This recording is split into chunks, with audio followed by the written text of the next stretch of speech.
दोस्तों, अब मैं यहाँ पर आपको कुछ स्टेप्स देने वाला हूँ जिसे आपको फॉलो करना है, क्योंकि यही स्टेप्स आगे आपके काम आने वाला है।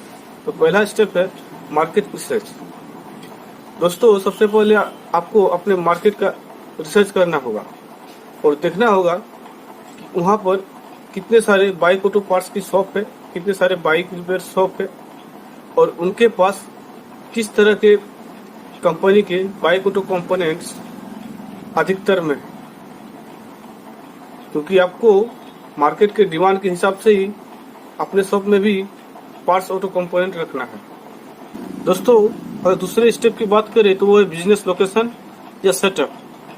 और बिजनेस लोकेशन की बात करें तो अगर आपके पास अपनी जमीन है तो ठीक है, नहीं तो आपको स्टार्टिंग में छोटी सी दुकान से ही काम चलानी है और स्टार्टिंग में दुकान को ज़्यादा फैंसी बनाने की कोशिश न करें। या फिर आप किसी मैकेनिक के कॉर्नर में शॉप के लिए जगह ले सकते हैं।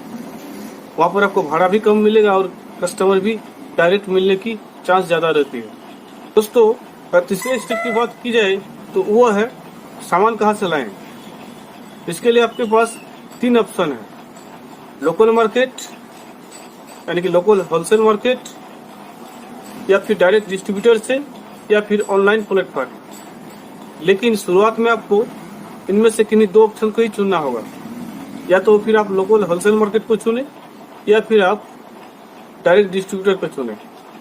लेकिन दोस्तों, अगर आप लोकल होलसेल मार्केट को चुनते हैं तो यहाँ से आपको सामान सारा अवेलेबल हो जाएंगे, लेकिन डिस्काउंट में कटौती होगी।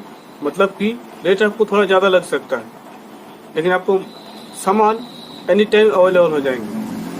लेकिन अगर आप डायरेक्ट डिस्ट्रीब्यूटर से काम करते हैं तो वहाँ से आपको रेट में कोई कटौती नहीं होगा, रेट बहुत बढ़िया मिलेगा, लेकिन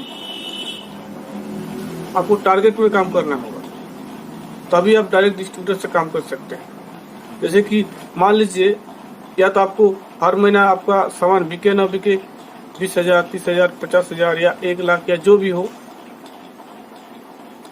लेकिन लोकल होलसेल मार्केट में ऐसा नहीं होगा आपके साथ। क्योंकि लोकल होलसेल मार्केट में जो होलसेलर होता है वो अपना कुछ रेट एक्स्ट्रा आपसे जोड़ लेता है, और इसी कारण भले आप टारगेट में काम न करें लेकिन वो आपसे काम करता है। लेकिन स्टार्टिंग में आपको सिर्फ रनिंग मूविंग आइटम्स ही अपनी शॉप में रखनी है, जैसे कि brake shoe, clutch plate, cables, lubricant आदि। दोस्तों, और चौथे स्टेप की बात की जाए तो वह मैकेनिक टाई और लोकल टाई। दोस्तों, मैकेनिक टाई की बात करें तो स्टार्टिंग में आपको मैकेनिक को अच्छी खासी डिस्काउंट प्रोवाइड करनी होगी, जो कि उसे मार्केट से न मिलती हो, किसी अदर शॉप से। और मान लीजिए उसको 10% कहीं और से मिलती हो तो आपको कम से कम 15% डिस्काउंट अपनी मार्जिन में कटौती करके देनी होगी, जिससे कि धीरे धीरे आपके ऊपर ट्रस्ट मैकेनिक का बनता रहे। और अगर लोकल टाई की बात करें तो लोकल टाई में आपको कस्टमर के सामने अपने सामान को अच्छी तरह रिव्यू करना होगा, जैसे कि आपके सामान में किसी भी तरह की नेगेटिविटी या डाउट या फिर डुप्लीकेट या फिर चालू न। आपको कस्टमर को बताना होगा कि आपके सामान सब जेन्युइन है, ब्रांडेड है और ओरिजिनल है।